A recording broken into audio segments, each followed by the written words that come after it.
Hello, I'm so excited to have you on the show, Todd. You doing okay today? Yes, I'm doing great, Stephanie. It's great to be with you, and I've looked forward to this since I knew it got on the calendar a couple of weeks ago. I'm looking forward to our time together. Yeah, me too, me too. And when I was thinking about all the different things we can cover, I just knew instantly that this is going to be a very fun conversation, and I want to get right to it. But before we do, for those who have not heard of you or had the pleasure to meet you yet, can you share just a little bit about your story and kind of how you got to where you are today? Yeah, if I can give you the fast forward version, I Sure. was actually going to be a doctor, and I was in my third year of pre med, and my dad who was paying for my education was also a doctor, and my GPA was very non supportive of his willingness to pay for my education. Let's just put it that way. I Yeah. think at the end of my second year, I had a 1.3 GPA. I was on the ski team. I was playing hard as a skier, and I raced competitively for Colorado State University. And my dad had one of those driveway conversations with me, which was absolutely freeing, and it changed my life. He said, you don't have to be a doctor. And it was probably the first time I really learned that you want to always professionally be in your sweet spot. What do you really love? What are you really good at? What are your natural gifts?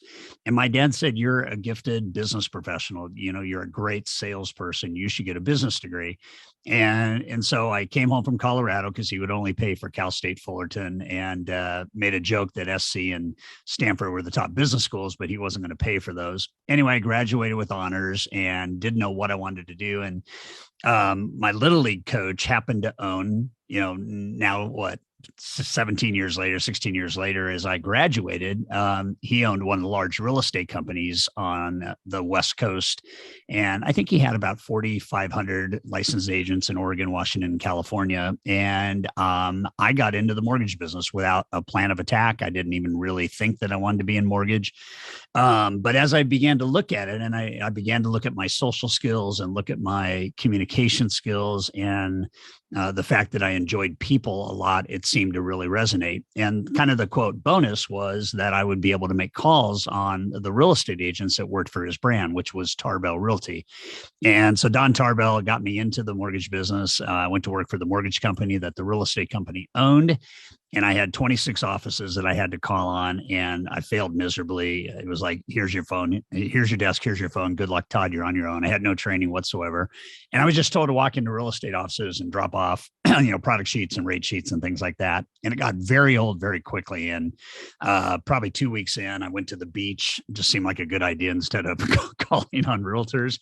And I started thinking, what should I do right now? Because this is obviously not working. And I called a friend of mine whose father owned a different real estate company. It was a Century 21 franchise. And I said, can I just come by your dad's office this afternoon and watch what happens? And he said, sure.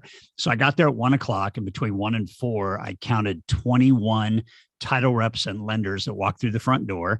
And at the very end of the day, this guy walks in. He's my height. I'm 6'5". He walks in with his gorgeous suit on, a leather folio. And he says to the receptionist, he said, my name is John Barnes, and I have an appointment with Paula Richardson. I didn't know that Paula was #1 in the country for Remax. And I did not know that John was 34 years old and that year funded 440 loans. But I watched him emerge from that meeting, and he stuck his hand out to shake Paula's hand. And he said, I look forward to a long and mutually profitable relationship. It was like, I'm scratching my head. I've probably called on 1,000 realtors. I never used the word relationship once. And so I called him the next day and I said, I was at the Century 21 office. I watched you come in and disappear with Paula. You were with her for 45 minutes. I need to know what you did for 45 minutes because I've never experienced that. I've only been in lending 3 weeks. And he said, I had somebody when I was 3 weeks into the business that kind of made the same recommendation to me. And sure, I'd love to help you. And I think that's it's a give back thing that happens to people. When you get mentored, you feel that you want to mentor others because it made a difference in your life. And so why not go make a difference in somebody else's life? And so what happened in our first meeting, so I am 3 weeks, 21 days into the business. He said, before we get started, you've got to make a decision. And I said, what's a decision? And he said, you need to choose between transactions and relationships. And I said, I'm not sure I understand. Aren't they combined? And he said, they're really not. And Stefanie, this is what changed my life forever. He said, transactions will make you a living, but relationships will make you a fortune. And I Incredible. started realizing right then and there that the real estate lending business was a business on relationships. And if you could figure the relationship piece out, you wouldn't ever have to worry about transaction flow, lead flow, or any of that. And so he said, that's what you got to focus on. I said, it seems to me like I want to focus on relationships. And he goes, that's what I would recommend. And he said, then the other thing you have to decide is, are you prepared to gain as much knowledge as quickly as possible about the clients that you serve, namely realtors? And I said, what does that mean? And he said, you got to know what your clients do for a living. And I said, great, they sell homes. No, he says, you need to know what they do for a living and how they do it.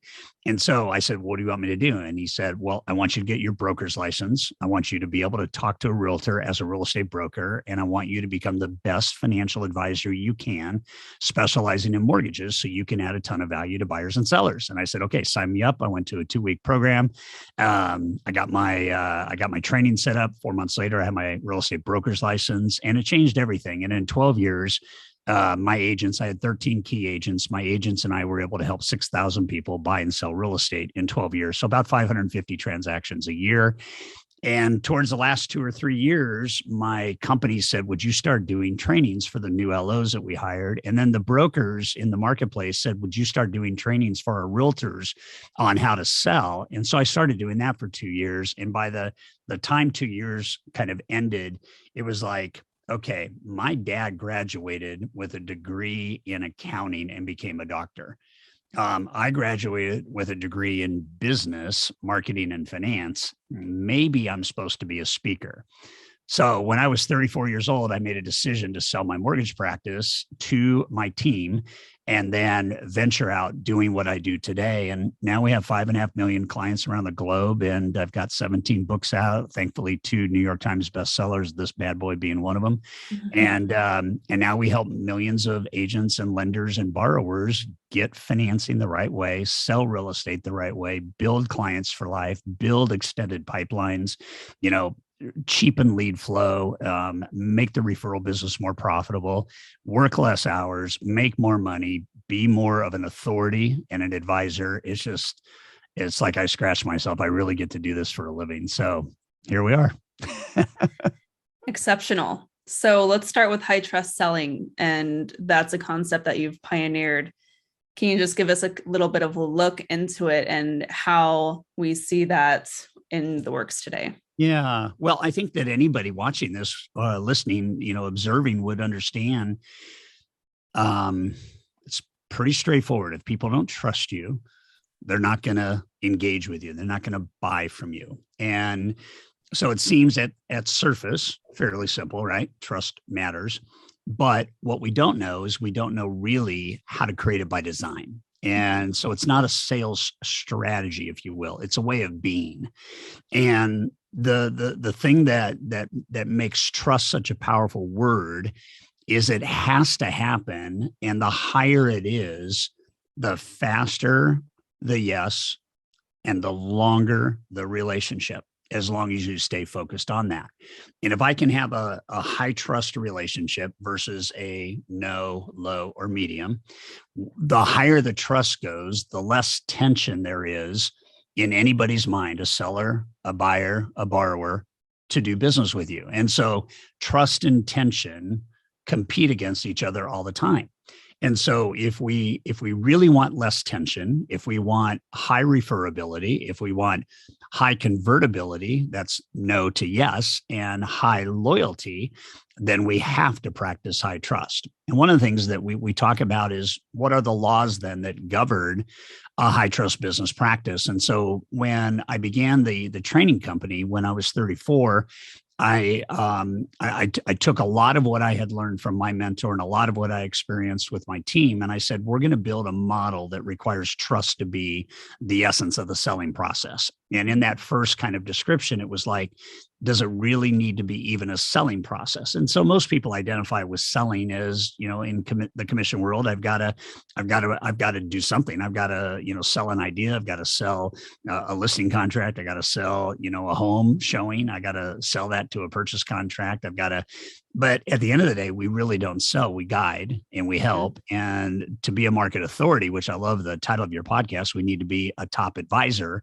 And to be a top advisor, people have to trust us and listen to us. And so when you get to be an advisor, then price as a focal point in a transaction is softened. You still need to be competitive. We still, especially in multiple offer situations, we need to be competitive, but people will pay more for trust.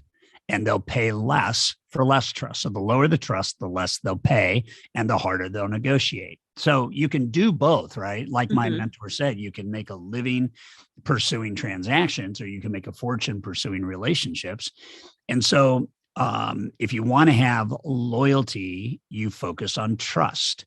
And what trust does is it's the super glue of a relationship, and it's the superpower of an agent or a lender to be able to create it by design.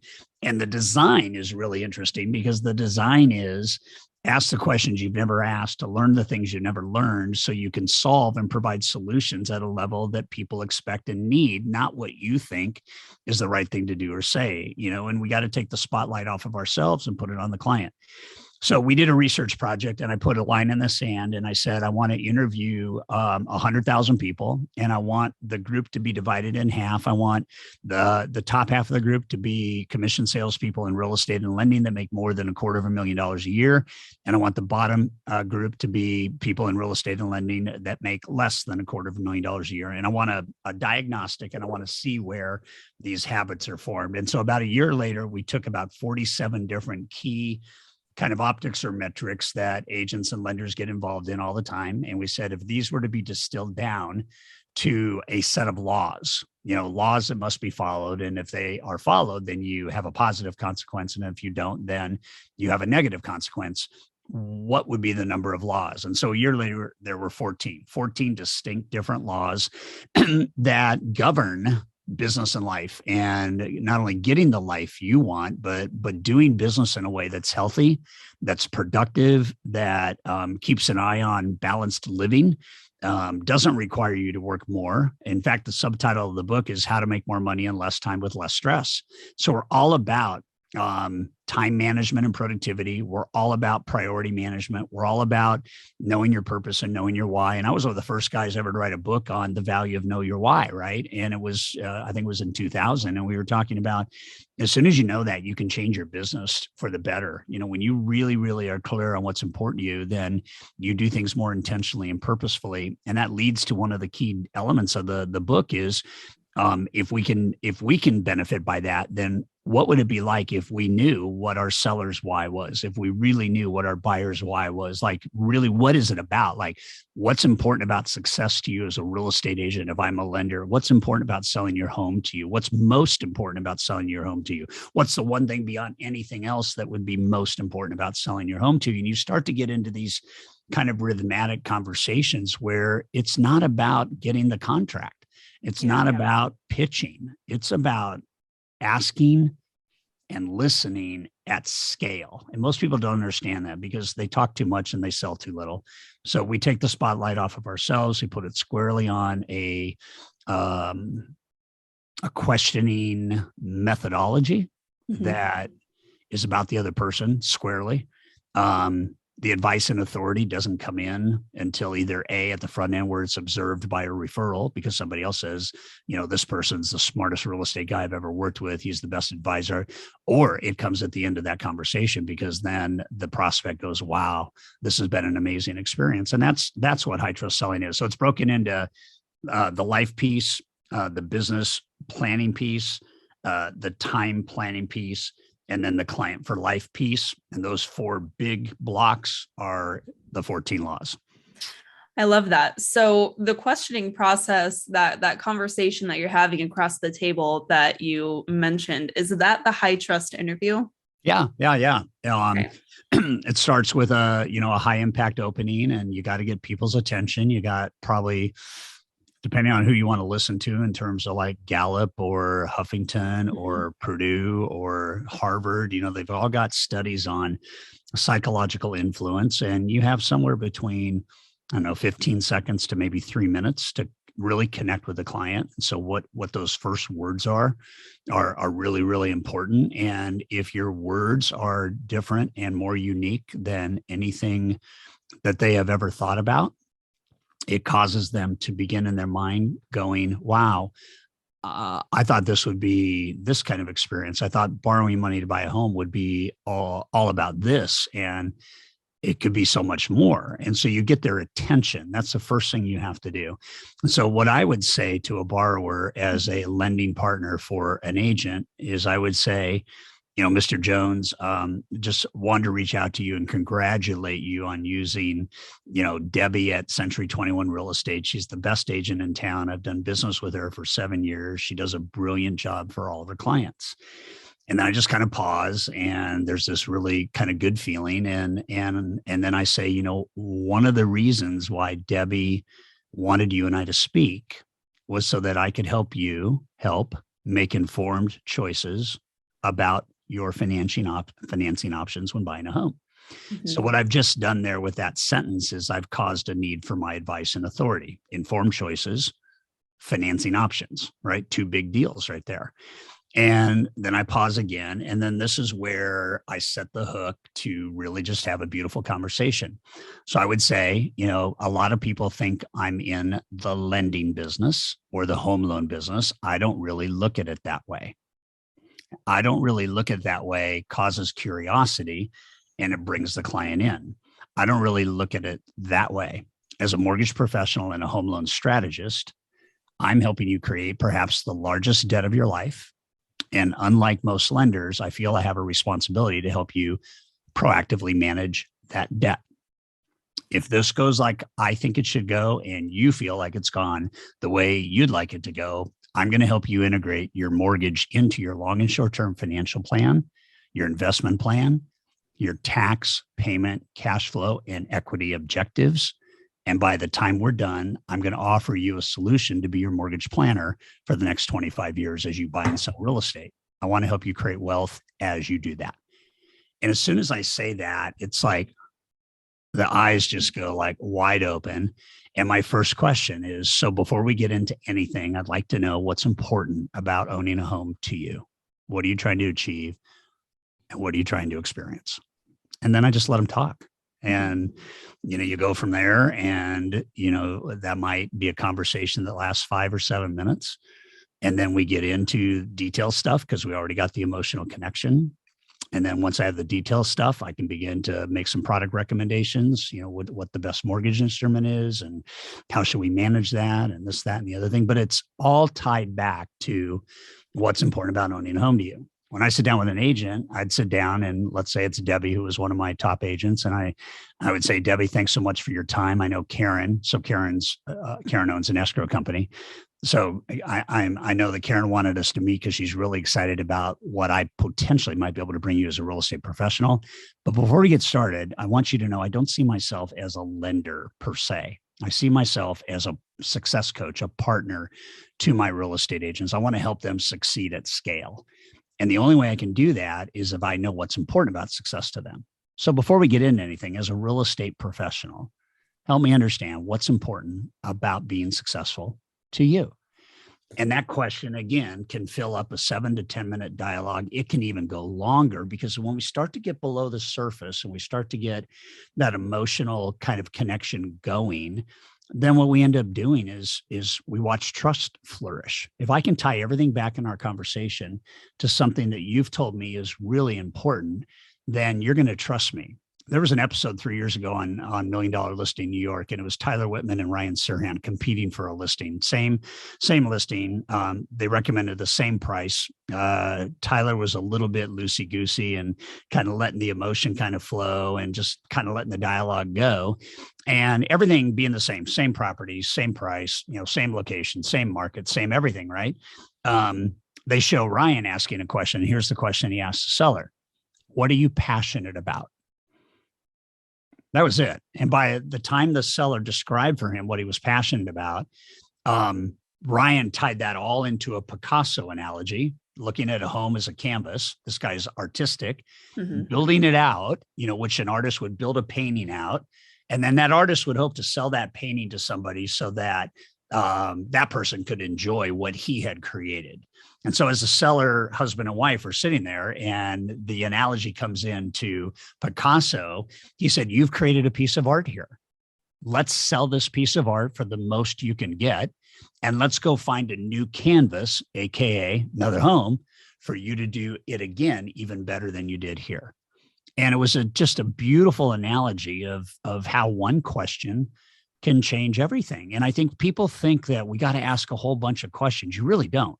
The fewer questions, actually, the better. And the fewer, in order for them to be better, have to be better questions. Otherwise, it just stays on the surface and it becomes kind of that mundane, kind of robotical approach. And we tell people, man, the more questions you ask, the less likely you are to really get to the heart of things, because it just stays here. It stays on the economics. It stays on the price. It stays on square footage, number of bedrooms. It stays on all that stuff. That's all important, but it should not consume the conversation, because then the conversations take too long. Yep. What we want to do is tighten it up, and tighten it up not through manipulation. Tighten it up because we're going to help you focus on one thing. No matter what house we list, what house we buy, what house we finance, you got one thing that's important to you. There's a bunch of other stuff that feed into that one thing, but that's kind of the essence of it. And we have two papers that your tribe can download if they just go to toddduncan.com. One is called the High Trust Interview, and it's a guide on how to do this. The other is a white paper, 16 pages long, called Talk Less, Sell More. And there's a case study in there about watching real estate agents and lenders go from 100 words in a pitch to 80 words in a pitch, all the way down to 20 words in a question that leads to conversation. And the conversion rate from 80 words down to 20 words goes from 17% to 77%. So they can just hit toddduncan.com, download those two documents, and it explains everything. And it's just like, I can ask you right now, as a real estate professional, Stefanie, help me understand what's most important to you about real estate. We could go off for 5 to 10 minutes on that conversation. Yeah. It's not about selling. It's about connecting and letting the sale take care of itself. It's true. And I will have those resources. If you're listening to this and you want to explore further, I think that you should check out the show notes, and I will have that in there. I want to just point out how generous it feels to begin this type of a relationship in giving time for them to express what's important for them. And it feels so much better from us on the selling perspective, who we're the ones who have something to lose. Right. Like when you're sitting across the table from a seller, or, from the loan perspective, if you're across the table from a borrower, you have everything to lose in that situation in terms of your ability to generate revenue, clients for life, all of that. And I think that the tendency, especially for maybe inexperienced agents or agents who are fearful of a market correction or whatever else is going on, the tendency is to white knuckle. And you almost feel like you're so needing control of the conversation and the situation because you need the sale. And nobody likes feeling that way, because that's a scarcity mindset, and it's not our natural state of being. Nobody wants to live in that state. And so being able to flip that script and rely on generosity, which is, in my opinion, a natural state of being, really allows you to get curious and to create unique solutions. And I think that what that ultimately does, beyond creating clients for life, is it creates a selling approach that is going to help your business weather any market correction or any market stance. Wouldn't you agree? 100%. And I think it's interesting because mindset is so important. And, you can look at any changing market. I got a news feed yesterday that said, listing activity leading to contracts in February was down 4.3% compared to January. And it was the fourth decline in 4 months. In the county in which I live, listings in March, month to date, are 70% off of where they were 1 year ago. And so you're going to watch the market go from a seller's market to a buyer's market. You got buyers being inched out as rates go up. And the same $2,000 a month last year doesn't buy the same home $2,000 a month this year, but will it next year? Who knows? Appreciation last year in the United States, all markets in, was 17%. This year it's forecasted to be only 4%. Still going to grow, but we're back more to normalcy, right? And I think that the one thing I heard from my mentor when I got into the business, and just to put a little asterisk on this, I could not have gotten into the lending business in a worse time. We were in a full-blown recession. Prime was 20%. FHA and VA financing was 17%, 4 or 5 points. You can put a first and a second together, and the weighted average on that was 18.9%. Unemployment was 13. Consumer confidence was in the tank. And everybody had like the sky is falling attitude. I had nothing to lose because I was brand new. And so I went back to a conversation that my grandmother had with me about attitude. And I never forgot it. She said, there's very little difference between people who succeed and fail. But the little difference is the big difference. The little difference is attitude, and the big difference is whether it's positive or not. So thinking about the recession, thinking about I had nothing to lose, and looking at today, 40 years later from doing my first loan, we are being compared to that market right now. Mm-hmm. And to be able to have my mom and dad's friend who owned a print shop make me a button, and the button said, it was bright green. I'm a green freak, so I love green. And it was bright green, and it said, rumor has it we're in a recession. I'm not participating. And I literally wore this button on my suit as I was making calls on realtors, and everybody goes, why are you so positive? And I said, I've got nothing to lose, and positivity is going to win the day. You can think nobody's buying homes and you're not going to go take the action. You can think nobody's selling homes and you're not going to go take the action. And by the way, that market cleansed a lot of realtors out and a lot of lenders out that had the wrong mindset. And we're watching a cleansing right now. We're watching real estate agents, and we're watching lenders, particularly lenders. I mean, the Q1 losses for lenders is astronomical, and the layoffs have started to happen. But it's like, you don't get laid off if you're the best. You don't get let go if you're really optimizing, so it's a really positive thing for people that are good. And so in any market correction, we tell people it's not the market, it's how you're in the market. And right now you need to have better perspective, as rates start to go up, which they already did. They went up a full point in the last 5 weeks. Mm-hmm. Rates go up, cost of borrowing goes up. Fed hikes rates 5 more times. We're on the edge of a recession. Sellers' unbelievable listing thought processes are going to start to get real. We're going to see a price softening on listings. We already see the number of listings going down. And, we're going to have less buyers, and we're still going to have that buyer activity because buyers are getting qualified out of the market right now. And so you've got this confliction of all these things happening, but at the end of the day, there's good news in any market. Mm-hmm. You just got to be able to find it, and you got to be able to be a lighthouse to others. I mean, the metaphor, help people not crash into the shoreline, help them stay the course. And so that's why high trust is so important right now, because if I can sit down and have a conversation with you, have a business review session with you, or I can sit down and have a quarterly catch up. If I were doing loans today, I would have already met with every real estate agent that I was relying on and that I wanted to add value to. And we would have a plan of attack for the market we're in right now.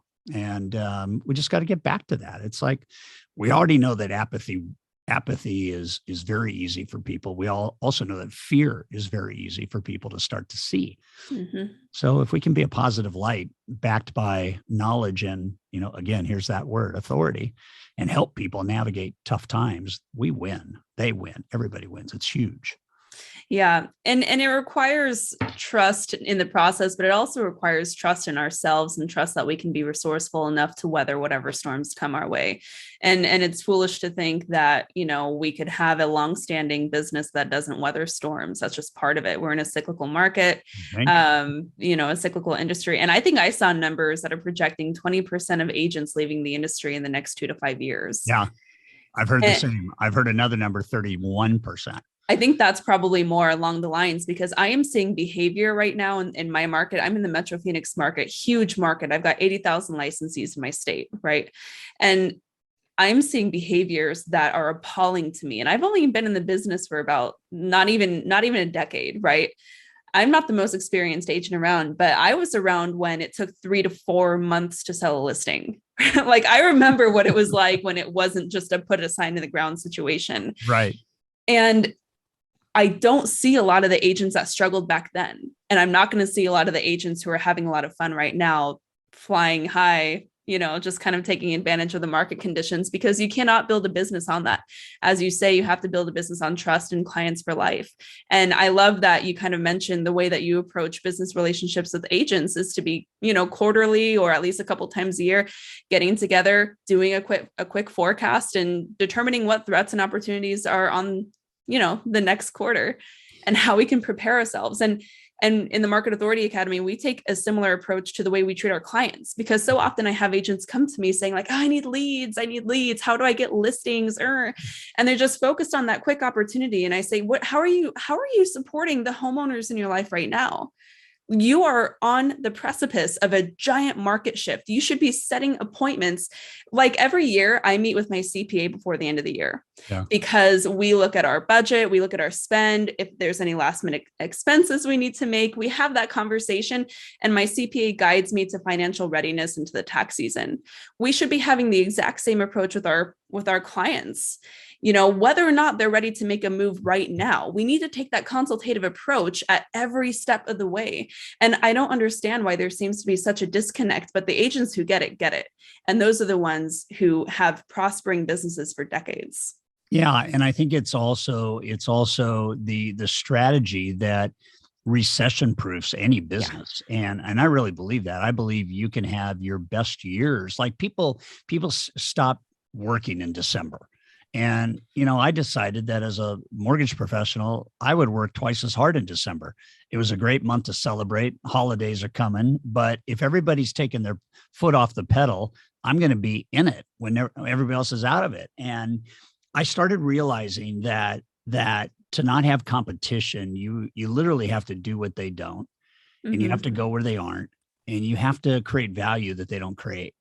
And because most lenders and agents are looking for a deal and a commission, they don't understand this at scale. And at scale, I mean, if you emotionally connect with a seller or a buyer, you have between 26 and 31% margin increase on your gross close commissions. Emotional connection can create that kind of financial lift. And it also creates 85% sales growth if you know how to activate a referral kind of system. And so I created something as a lender, and I'll just share it with everybody real quick. You could do this right now with your lender, and your lender could do it with you. Yeah. Or you don't have to do it with the lender. You just have to understand the concept. So I invented something. I didn't call it what I call it now, but I invented something when I was a loan officer, and it was called Referral by Design.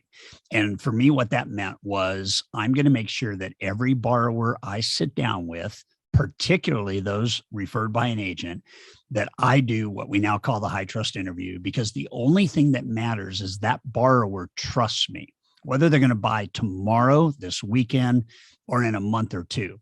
So I got all my agents to understand the best time to refer buyers to me is not before the weekend you're going to go show property. The best time to refer buyers to me is weeks, if not months ahead of time. And then I'm going to fill the funnel with borrowers that already trust you and me. We're not going to have cold leads going into the funnel. We're going to do that. And then I'm going to stay in touch with them every single week to make sure when they're ready to pull the trigger on listing and ready to pull the trigger on making an offer, that I send you a reminder and tell you that the Jones are ready to go.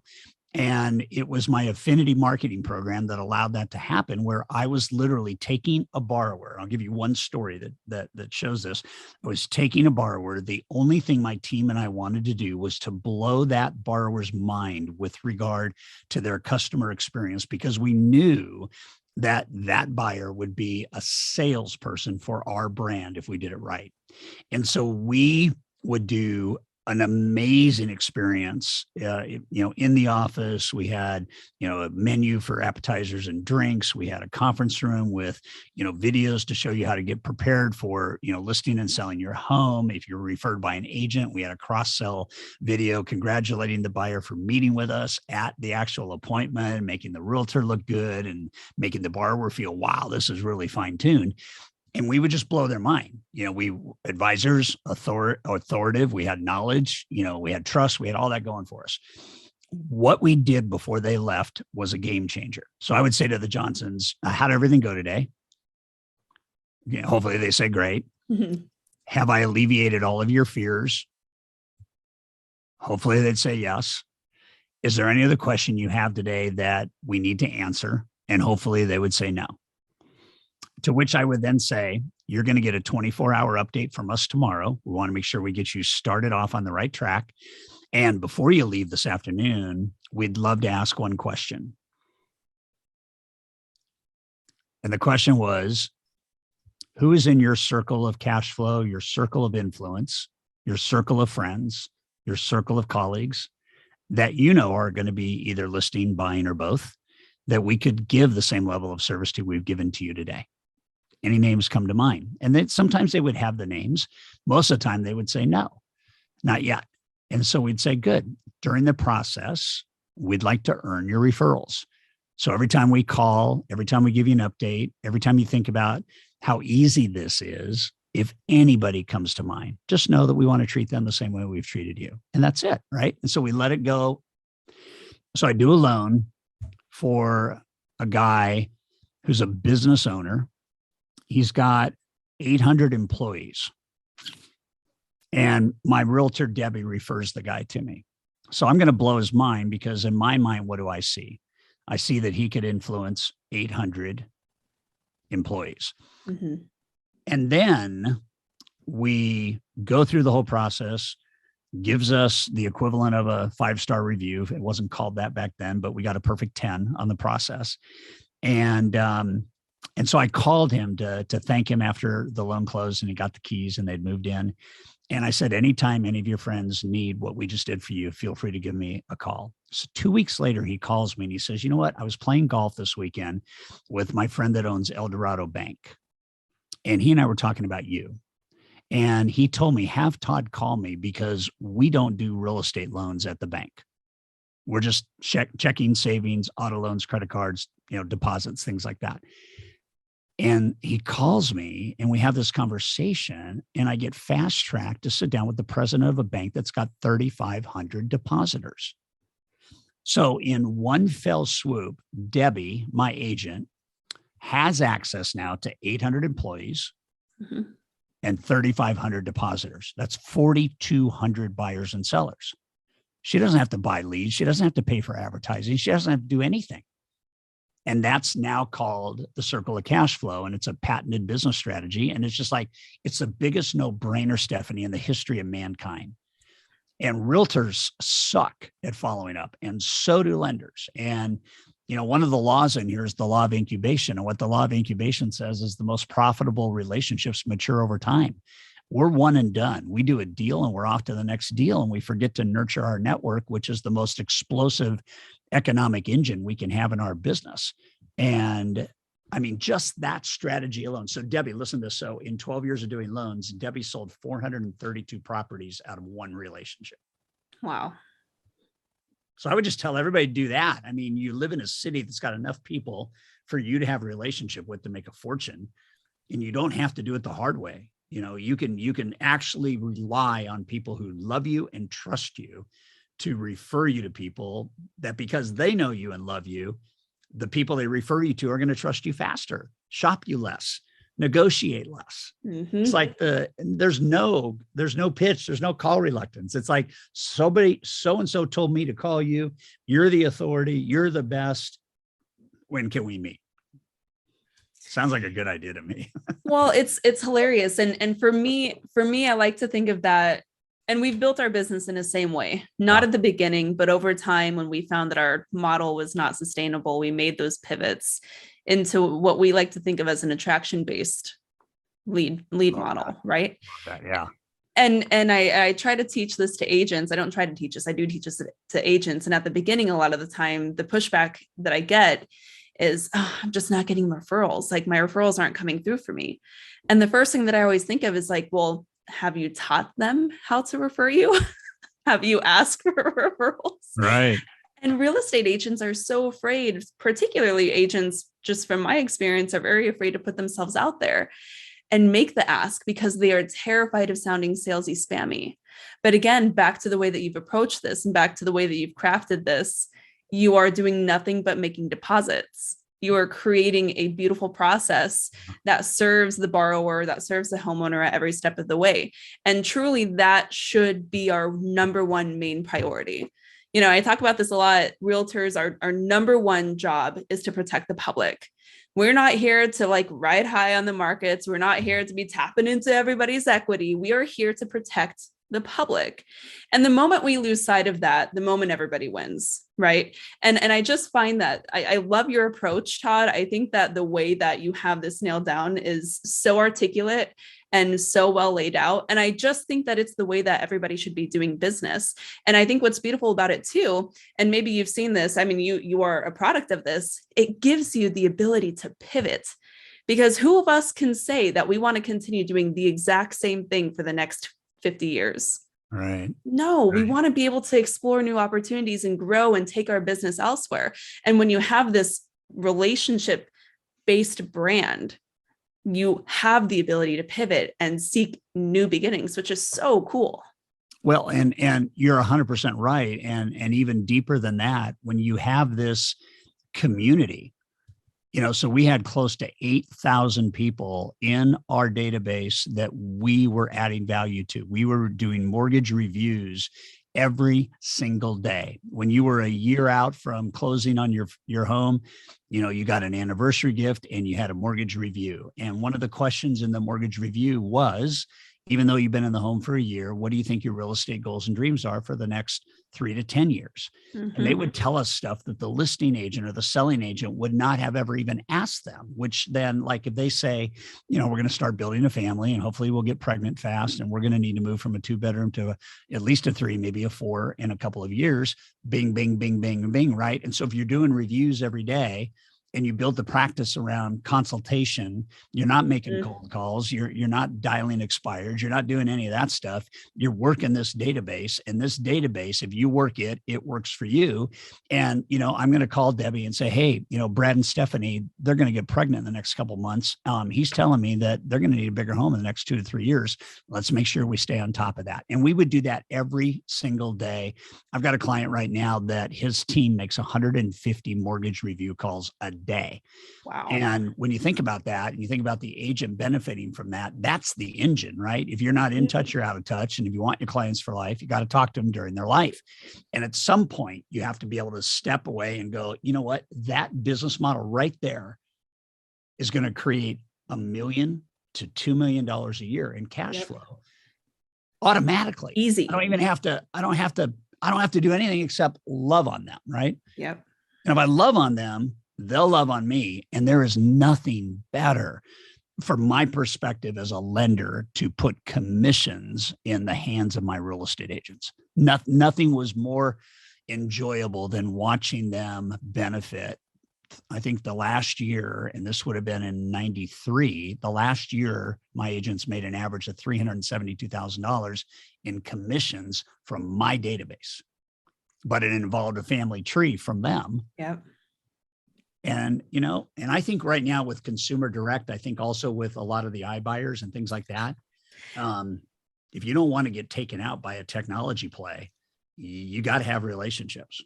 Oh my gosh, the grumbling that I hear from this industry. We have created the in for them to come in and disrupt. Yep. Disruption happens when there is opportunity, and real estate agents have created the opportunity by being transaction based and not relationship based. And your book is like exactly illustrating exactly what's happened, which is hilarious.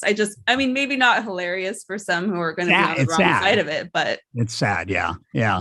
And the other thing I'd say to any agent, listening or viewing this podcast is, man, make sure your local lender knows what they're doing, because buyers are talking to lenders before they're talking to agents today. And so make sure you have a plan so that you can make everything happen through that other referral conduit. Because if you're one of my key agents and buyers are shopping lending solutions online, and I get buyers during refinances, I would always ask every buyer, do you have a relationship with a professional realtor? And when they said no, I would mark it as a referral, because when they were going to be ready to buy, they needed a relationship with a realtor. If I'm having any conversation today with anybody on being able to qualify and buy a home, I'm going to ask them, have you selected a professional real estate agent? And they're going to say no part of the time. And they're going to say, I've got one part of the time. And then the ones that don't have one, I'm going to get involved, and I'm going to be the bridge. And I'm going to go, I've got an agent that is the best in the business. I've done business with her for 7 years. Now that we know what home you want, let's see if we can get somebody involved to help you make the right decisions with contracts and offer parameters and things like that. So it's win-win all the way around. But this database is monstrous. And the bigger and more engaged the database, the less you really have to worry about leads. Mm-hmm. Generating a lead is easy. You can stand outside of a grocery store and find somebody who might have intent to buy or sell, right? It's creating the clients for life that's going to distribute high quality leads into your pipeline for years to come, that allows you to take the vacation or get sick and need to take time off, or, have a maternity leave or whatever, and then come back to a still thriving business. I just think that it's timeless, and I love it. Todd, I could just take up the rest of your day talking to you about this, but I want to be a good steward of your time. I am so grateful that you've shared your knowledge with us, shared your perspective, shared your stories. You have a lot of experience to share with the industry, and I'm really appreciative that you chose to do that here. For those who might want to learn more about you or see what other content you have to offer, I know you've got a lot of social profiles. There's a lot of ways to find you. Where would you point people? Well, obviously, I'd take everybody to toddduncan.com, and the next best place to find me is on Google. My social handle is Todd Duncan Official on everything but Twitter. Twitter's Todd's Tweets. And that's how to stay engaged and hang out with us. I mean, we're into tribe building. That's all we want to do, is help people win and fall in love with their life and do business well, so that they can enjoy, both life and the impact that business has. And far too many people haven't tamed the business. And, we're going into a new market. There's a lot of stuff on the horizon that we can't control. Mm-hmm. But what we can control is how much value we bring to the market we're in. And so if we can help you out, just let's do it. This book's celebrating its 20th anniversary this year, and it's still being produced and printed, which I'm grateful for. And the beauty about the laws is that they're not going to change. I wrote them with the idea that these will last for 100 years, if not more. And it feels good to 20 years later, look at all these laws, and every one of them still works today at scale. It's beautiful. So thank you for having me, and thank you for trusting me to be on your show, and always happy to help. Always happy to help. Thanks, Todd. Really appreciate it.